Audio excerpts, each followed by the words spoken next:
গল্প পড়ার আসর, আপনার ভালো লাগা প্রিয় গল্পের সম্ভার। গল্প পড়ার আসরে আজকের নিবেদন প্রখ্যাত রম্য লেখক আবুল মনসুর আহমদের আয়না গ্রন্থ থেকে গো দেওতা কা দেশ।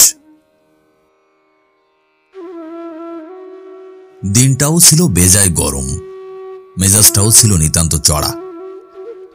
রাত না পোহাতেই বিবির সাথে ঝগড়া হওয়ায় প্রতিজ্ঞা করিলাম আজ বাসায় থাকিব না। সারাদিন বাহিরে থাকিয়া বিবিকে একটু শাস্তি দিব।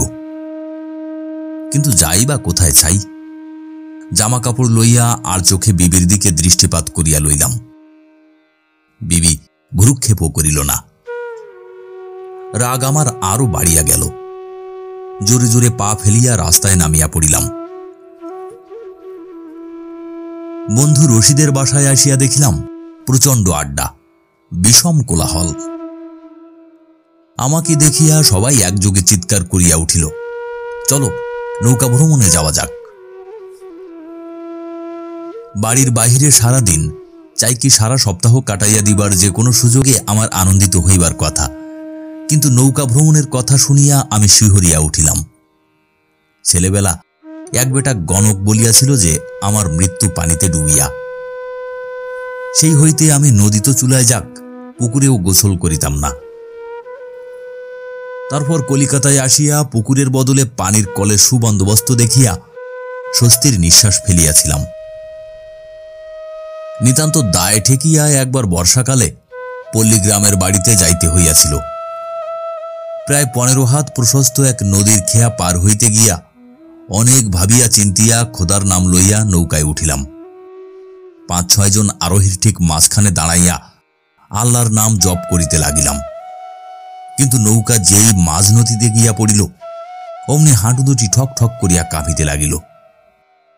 আমি মূর্ছিত হইয়া পড়িলাম। নৌকা ভ্রমণের কথা শুনিয়া আমার সে কথা মনে পড়িয়া গা কাঁটা দিয়া উঠিল। মনটা নিতান্ত দমিয়া গেল। কি করিব ভাবিতে লাগিলাম। কিন্তু আমার জেদ হইয়াছিল বিবিকে শাস্তি দিতেই হইবে। কেন সে আসিবার সময় আমাকে বাধা দিল না? তাকে শাস্তি দিবার জন্য আমি আত্মহত্যা করিতেও প্রস্তুত আছি। কাজেই নিশ্চিত মৃত্যু জানিয়াও আমি বন্ধুদের জিজ্ঞাসার উত্তরে বলিলাম, নৌকা ভ্রমণে যাইব। এই বেফাস কথাটা বলিয়া ফেলিয়া মনটাই খারাপ হইয়া গেল। বন্ধুরা নৌকা যাত্রার বিধি ব্যবস্থার কথা আলোচনা করিতে লাগিল। আমার কিছুই ভালো লাগিল না। বিকালে প্রস্তুত থাকিতে উপদিষ্ট হইয়া আমি মাতালের মতো টলিতে টলিতে বিদায় হইলাম। বাসায় ফিরিয়া বিবিকে শুনাইয়া চিৎকার করিয়া আমার এই দুঃসাহসিক অভিযানের কথা চাকরকে জ্ঞাপন করিলাম। বিবির উদ্দেশ্যে রান্নাঘরের দরজার দিকে 2-1টা কটাক্ষও করিলাম, কিন্তু সে রান্নাঘর হইতে বাহির হইল না। রান্নাঘরের সম্মুখ দিয়া বার সাথে হাঁটাহাঁটি করিলাম, তথাপি সে একবার চাহিয়া দেখিল না। ছুরি হারাইয়া যাওয়ার ভান করিয়া বটিতে পেন্সিল কাটিবার জন্য রান্নাঘরে গেলাম। বটি খুঁজিয়া না পাওয়াতে বিবির কাছে জিজ্ঞাসা করিলাম, তথাপি সে কথা বলিল না, কেবল ইঙ্গিতে পার্শ্ববর্তী বটিটা দেখাইয়া দিল। পেন্সিল কাটিবার কোনো দরকার ছিল না, ছুরিও সশরীরে টেবিলের উপর বিরাজ করিতেছিল। সুতরাং রান্নাঘর হইতে বাহির হইয়া পড়িলাম। এবার ঘরে আসিয়া পেন্সিলটা দূরে নিক্ষেপ করিয়া প্রায় কাঁদিয়া ফেলিলাম। বিছানায় চিত হইয়া শুইয়া শুইয়া ভাবিতে লাগিলাম। চোখের পানিতে বালিশ ভিজিতে লাগিল। আমি নৌকা ভ্রমণে গিয়া পানিতে ডুবিয়া মরিলে বিবি কাঁদিবে কিনা, আবার বিবাহ করিবে কিনা, করিলে কতদিন পরে করিবে এবং কাকে করিবে, এই লইয়া মনে বিষম তোলপাড় আরম্ভ হইল। চোখ বুজিয়া আকাশ পাতাল ভাবিতে লাগিলাম। বন্ধু আসিয়া বাহির হইতে হাঁকাহাঁকি আরম্ভ করিল। নিতান্ত অনিচ্ছা সত্ত্বেও বাহির হইলাম। চলো বলিয়া বন্ধুরা রওনা হইলাম। আমার তখনও নাওয়া হয় নাই। ক্ষুধা তৃষ্ণায় বুক ফাটিয়া যাইতেছিল, তথাপি তাদের পিছু লইলাম। অনাহারের কথা তাদের জানাইলাম না। অল্পক্ষণ পরেই যে পানিতে ডুবিয়া মরিবে, তার আর আহার অনাহার কি? অফিস আর বাসা, বাসা আর অফিস, ইহাই আমার যাতায়াতের স্থান।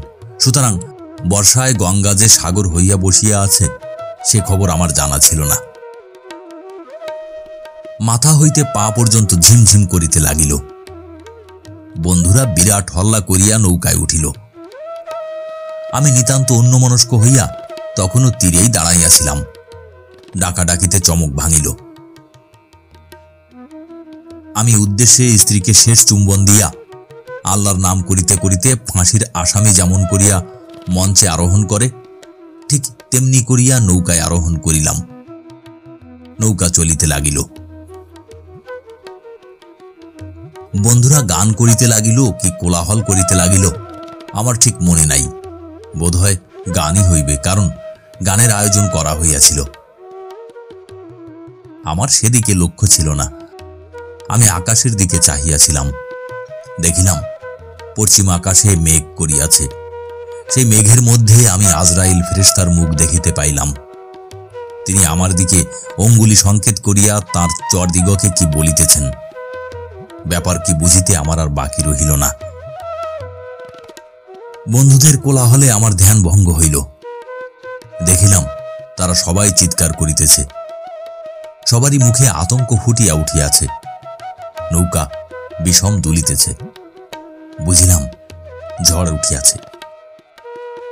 নৌকা তীরে ভিড়াইবার জন্য সবাই মাঝিকে গালাগালি করিয়া উপদেশ বর্ষণ করিতেছে। আমি মৃত্যুর জন্য প্রস্তুত ছিলাম, সুতরাং গোলমালে যোগ দিলাম না। ঝড়ের বেগ বাড়িয়া গেল। বন্ধুরা কাপড় চোপড় খুলিয়া পানিতে ঝাঁপাইয়া পড়িবার জন্য প্রস্তুত হইতে লাগিল। আমি নিরুদ্বেগে বসিয়া রহিলাম। একটা প্রকাণ্ড দমকা হাওয়া আসিয়া নৌকা উল্টাইয়া ফেলিল। বন্ধুরা আল্লাহু আকবার বলিয়া পানিতে ঝাঁপ দিল। আমি একটুও নড়িলাম না। সাঁতার দিবারও চেষ্টা করিলাম না, কারণ ও বিদ্যা আমার জানা ছিল না। আমি ধীরে ধীরে তলাইয়া যাইতে লাগিলাম, কিন্তু মরিলাম না। কিসের ধাক্কায় আবার ভাসিয়া উঠিলাম। উপরের দিকে চাহিয়া আকাশে দেখিলাম, চারিদিকে চাহিয়া অনন্ত জলরাশি দেখিলাম, কিন্তু কোথাও কোনো জনপ্রাণী দেখিতে পাইলাম না। পানির স্রোতে ভাসিয়া চলিলাম। কতক্ষণ, কতদিন বা কত মাস সেইভাবে ভাসিয়া গেলাম, ঠিক স্মরণ পড়িল না। হঠাৎ নিজের অনাহারের কথা মনে পড়িল। তৃষ্ণা বোধ করিলাম। পানিতেই ভাসিতেছিলাম, সুতরাং পানির অভাব ছিল না। ঠোঁট খুলিয়া এক ঢোক পানি গিলিয়া ফেলিলাম। এ কি, এত চমৎকার পানি! একেবারে দুধের মতো স্বাদ। আমি মাথা উঁচু করিয়া ভালো করিয়া চাহিয়া দেখিলাম, কেবল স্বাদই নহে, রঙও দুধের মতো। অবাক হইয়া গেলাম। এ কোন দেশে আসিলাম, কিছুই বুঝিতে পারিলাম না। ভাসিয়া যাইতে লাগিলাম। আরো কতদিন ভাসিয়া গেলাম তার হিসাব নাই। অবশেষে একদিন হঠাৎ শরীরে কিসের ধাক্কা লাগিল। আমি হাত দিয়া দেখিলাম শক্ত জিনিস, হয়তোবা পাথর হইবে। ফিরিয়া দেখিলাম পাথর তো বটেই, তাছাড়া খানিক দূরে স্থলও দেখা যাইতেছে। আমি পায়ে ভর করিলাম, মাটি ঠেকিল। হাঁটিয়া কুলের দিকে অগ্রসর হইলাম। নিতান্ত দুর্বল হইয়া পড়িয়াছিলাম। বহু কষ্টে পা টানিয়া টানিয়া দুগ্ধ সাগর অতিক্রম করিয়া তীরে উঠিলাম। দেখিলাম পাথরের দেশ। পাথরের ফাঁকে ফাঁকে দুধের নহর বহিয়া সাগরে পড়িতেছে। সেই নহর যাইয়া আমি আরো অগ্রসর হইলাম। দেখিলাম পালে পালে গরু এদিক ওদিক ছুটাছুটি করিতেছে। আমি অবাক হইয়া গেলাম, এত সব গরু কার? আরো অগ্রসর হইলাম, কিন্তু একজন মানুষও দেখিতে পাইলাম না। গরুগুলি আমাকে দেখিয়া পরস্পর মুখ চাওয়াচাওয়ি করিতে লাগিল। আমি অবলা গোজাতির এই ভাব দর্শনে বিস্মিত হইলাম। হঠাৎ পাল হইতে একটা গাভী আমার দিকে অগ্রসর হইয়া কথা বলিতে লাগিল। বিশুদ্ধ হিন্দি ভাষায় আমাকে বলিল, তুমি দেখিতেছি মানুষ জাতি, তুমি কি করিয়া আজিও বাঁচিয়া আছো বাবা? আমি গভীর বিশুদ্ধ হিন্দি কথায় অবাক হইলাম। বলিলাম, বাঁচিয়া থাকিব না কেন? কি হইয়াছে? তোমার এই প্রশ্নের উত্তর কি? গাভী হাসিয়া বলিল, তুমি দেখিতেছি কিছু জানো না। আচ্ছা, তুমি কোন দেশি লোক বাবা? বলিলাম, আমি বাংলাদেশের লোক। সমস্ত গরু একযোগে হর্ষধ্বনি করিয়া উঠিল। গাভী দন্তবিকাশ করিয়া বলিল, আপনি তবে আনন্দবাজারের দেশের লোক? আমি আরো আশ্চর্য হইয়া বলিলাম, আনন্দবাজারের দেশ কেমন? গাভী বিস্ময়ে চক্ষু বিস্ফোরিত করিয়া বলিল, আনন্দবাজার? কেন, আনন্দবাজার চেনো না? আনন্দবাজার পত্রিকা। আহা, সেই কাগজের সম্পাদকরা আমাদের জাতি রক্ষা করিবার জন্য কাগজে কত আন্দোলনই না করিয়াছেন। বলিয়া বৃদ্ধ গাভী আনন্দবাজার সম্পাদকের উদ্দেশ্যে নমস্কার করিবার জন্য সামনের দুইটা পা কপালে ঠেকাইবার চেষ্টা করিয়া পড়িয়া গেল। আমি অসহ্য কৌতূহলে জিজ্ঞাসা করিলাম, এদেশে কি মানুষ নাই? গাভী দীর্ঘ নিঃশ্বাস ফেলিয়া বলিল, সেই কথাই তো তোমাকে বলিতে চাহিয়াছিলাম। আচ্ছা, চলো আমাদের দলপতির নিকট, তিনিই সব কথা তোমাকে খুলিয়া বলিবেন। বলিয়া আমাকে লইয়া সে অগ্রসর হইল। সমস্ত গরু আমাদের পিছু লইল। অগ্রসর হইতে হইতে দেখিলাম চারিদিকে যত দূর দৃষ্টি যায় কেবল গরু আর গরু। হাজার লক্ষ কোটি কি পদার্থ হইবে তা অনুমান করা গেল না। আমার বিস্ময় বাড়িতে লাগিল। গাভী আমাকে তাদের সর্দারের নিকট হাজির করিল। দেখিলাম সর্দার একটা বৃদ্ধ বলদ, তার কপালে চন্দনের ত্রিশূল ও মাথায় টিকি আছে এবং একটা বন্য লতা সামনের দু পায়ের ভিতর দিয়া শরীর বেষ্টন করিয়া বুঝিবা পৈতার কাজ করিতেছে। গাভী সর্দারের দিকে অগ্রসর হইয়া বলিল, প্রভু, আনন্দবাজারের দেশের একটা লোক কি অজ্ঞাত উপায়ে আজিও বাঁচিয়া আছে, কিছুই বুঝিতে পারিলাম না। বলদ আসন হইতে উঠিয়া আমাকে প্রণাম করিল। আমি আমার অভ্যাস মতো এক হাত তুলিয়া সালামের ভঙ্গিতে প্রত্যাভিবাদন করিলাম। বলদ গাভীর দিকে চাহিয়া ইঙ্গিত করিল, তারপর আমার দিকে চাহিয়া বলিল, তুমি কোন জাত? আমি বলিলাম, মুসলমান। বলদের রোমাঞ্চ হইল। চতুর্দিকে সমস্ত গরুর পাল হইতে অনার্য মেলেচ্ছ বলিয়া চিৎকার উঠিল। গাভীটা আমার জাত গিয়াছে গো, মুসলমানটাকে আমি ছুঁইয়া ফেলিয়াছি, কাশিও ডুবিয়া গিয়াছে, হায় হায়, আমি কোথায় গিয়া প্রায়শ্চিত্ত করিব গো? বলিয়া সম্মুখের একটা পা কপালে ঠেকাইবার চেষ্টা করিয়া কাঁদিতে লাগিল। আমি অবাক হইয়া চারিদিকে তাকাইতে লাগিলাম। দেখিলাম ক্ষিপ্ত ষাঁড়গুলো শিং বাঁকাইয়া আমাকে গুতাইতে আসিতেছে। আমি বিপদ গণিলাম। হঠাৎ শুনিলাম সর্দার বলদটা উচ্চস্বরে চিৎকার করিয়া বলিল, বৎসগণ, এই আর্যভূমিতে একটি মাত্র মানুষ বাঁচিয়া আছে। সে আর্য হোক অনার্য হোক, তাকে মারা যায় না। মানব জাতিকে নির্মূল করা উচিত নয়। তোমরা শিং সামলাও। সমস্ত গরু শিং সংযত করিল। আমি বাঁচিয়া গেলাম। সর্দার আমার দিকে চাহিয়া বলিল, বৎস, তোমাদের জাত আমাদের গোজাতি ধ্বংস করিবার অনেক চেষ্টা করিয়াছে, তথাপি আজ তোমাকে আমরা ক্ষমা করিলাম। আর্যভূমিতে বুদ্ধ, চৈতন্য, গান্ধী প্রভৃতি অনেক মহাপুরুষ ক্ষমা ও প্রেম প্রচার করিয়াছেন। তাদের সম্মানের জন্য আমরা শত্রুকেও ক্ষমা করিলাম। তোমার কোনো ভয় নেই। আমি সাহস পাইয়া বলিলাম, সর্দার, আমি কিছুই বুঝিতে পারিতেছি না, আমি এ কোন দেশে আসিয়াছি? বলদ বলিল, এ জায়গার নাম ছিল হিমালয়। ভারতবর্ষ বাসের অযোগ্য হইয়া যাওয়ায় আমরা এই পর্বতে আশ্রয় লইয়াছি। আমি অধিকতর বিস্মিত হইয়া বলিলাম, ভারতবর্ষ বাসের অযোগ্য হইয়া গেল কি রূপে? বলদ বলিল, সমস্ত দেশ দুধে ডুবিয়া গিয়াছে। আমি স্তম্ভিত হইয়া গেলাম। জিজ্ঞাসা করিলাম, ভারতের মানুষেরা সব গেল কোথায়? বলদ দীর্ঘ নিঃশ্বাস ফেলিয়া বলিল, সব মরিয়া গিয়াছে। আমি শিহরিয়া উঠিলাম। অতি কষ্টে বলিলাম, কি রূপে? বলদ বলিল, তবে বসিয়া শোনো। আমি মাটিতে বসিয়া পড়িলাম। বলদ বলিতে লাগিল, এই দেশে হিন্দু ও মুসলমান দুই ধর্ম সম্প্রদায় বাস করিত। ইংরেজ নামে। আমি বাধা দিয়া বলিলাম, সে কথা আমি জানি। বলদ ঈষৎ উষ্ণ হইয়া বলিল, বাধা দিও না, শুনিয়া যাও। আমি অপ্রতিভ হইয়া চুপ করিলাম। বলদ আরম্ভ করিল, ইংরাজ নামে এক বিদেশি জাতি এই দেশ শাসন করিত। তারা এদেশের উপর সুবিচার করিত না, তাই হিন্দু মুসলমান একযোগে ইংরাজের হাত হইতে দেশ উদ্ধার করিবার জন্য স্বরাজ আন্দোলন আরম্ভ করিল। দেশশুদ্ধ লোক ইংরাজের বিরুদ্ধে খেপিয়া উঠিল। ইংরাজের রাজত্ব যায় আর কি। এমন সময় ইংরাজ হিন্দুদের কয়েকজনকে ডাকিয়া কানে কানে কি যেন বলিল। হিন্দুদের মধ্যে আর্য সমাজ নামে একদল বাহির হইল।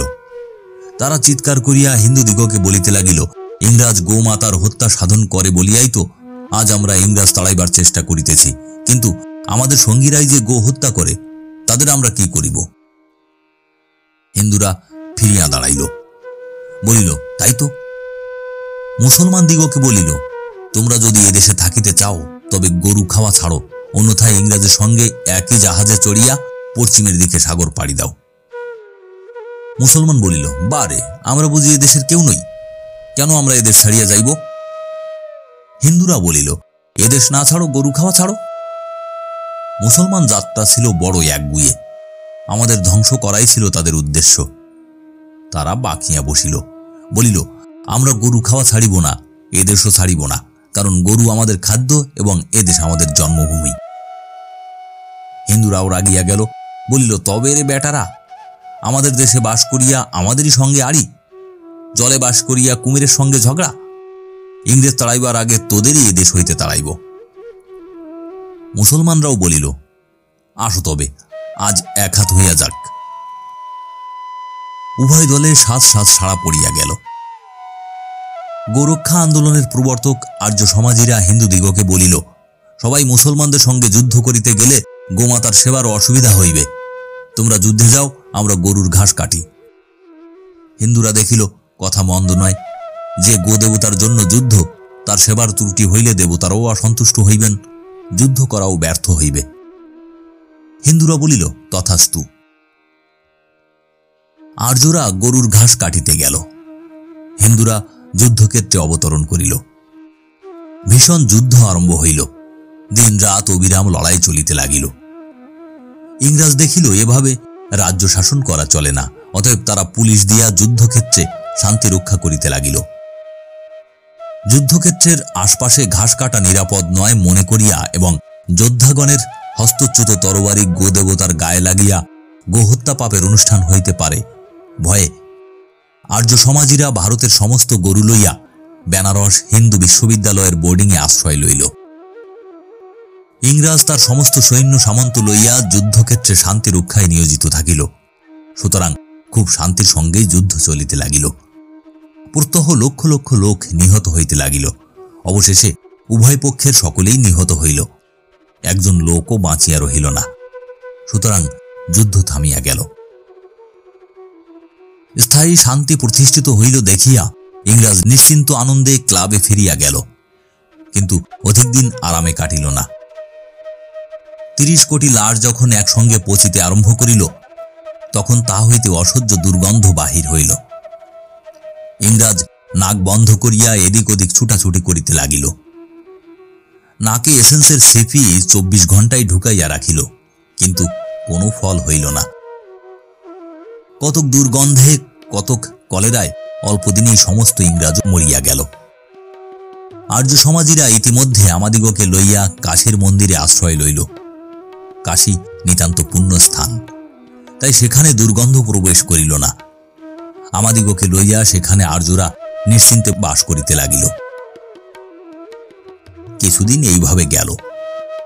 ইংরাজ ও মুসলমানদের অনুপস্থিতিতে প্রত্যহ লক্ষ লক্ষ করিয়া আমাদের বংশ বৃদ্ধি হইতে লাগিল। দুধের আতিশয্যে আমাদের পরিবারদের বাঁট ফাটিয়া যাইতে লাগিল, কিন্তু দোয়াইবার বা খাইবার লোকের নিতান্ত অভাব। মুষ্টিমেয় আর্য আর কত দুধ খাইবে? দুধের টানাটানিতে আমাদের পরিবাররা ছটফট করিতে লাগিল। নিরুপায় হইয়া তাহারা মাটিতে গাছের গুড়িতে বাঁট ঘষিতে লাগিল। তাতে প্রচুর দুধ বাহির হইয়া গেল। সকলে যৎকিঞ্চিত আরাম পাইল। সেই হইতে ওই উপায়ে দুধ বাহির করা চলিতে লাগিল। ফলে যা হইল তা আমরাও আগে কল্পনা করি নাই। অসংখ্য গাভীর দুধে নগর শহর পল্লী পাথার ভাসিয়া যাইতে লাগিল। জলের স্রোতের মতো দুগ্ধ প্রবাহিত হইয়া নদী নালা খাল বিল সমস্তই ভরিয়া গেল।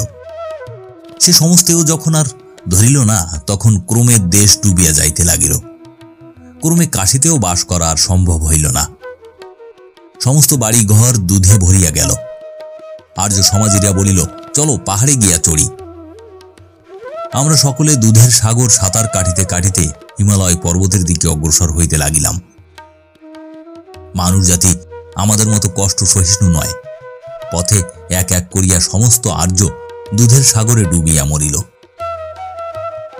আমরা বহু কষ্টে এই পাহাড়ে চড়িয়া আত্মরক্ষা করিলাম। সেই হইতে পাহাড়ে চড়িয়া বাস করিতেছি। কিন্তু দুধের পরিমাণ যেভাবে দ্রুত বৃদ্ধি পাইতেছে, তাতে অতি শীঘ্র পর্বত ডুবিয়া যাইবে। তখন আমরা কোথায় যাইব তা ভাবিয়া নিতান্ত অস্থির হইয়া পড়িয়াছি।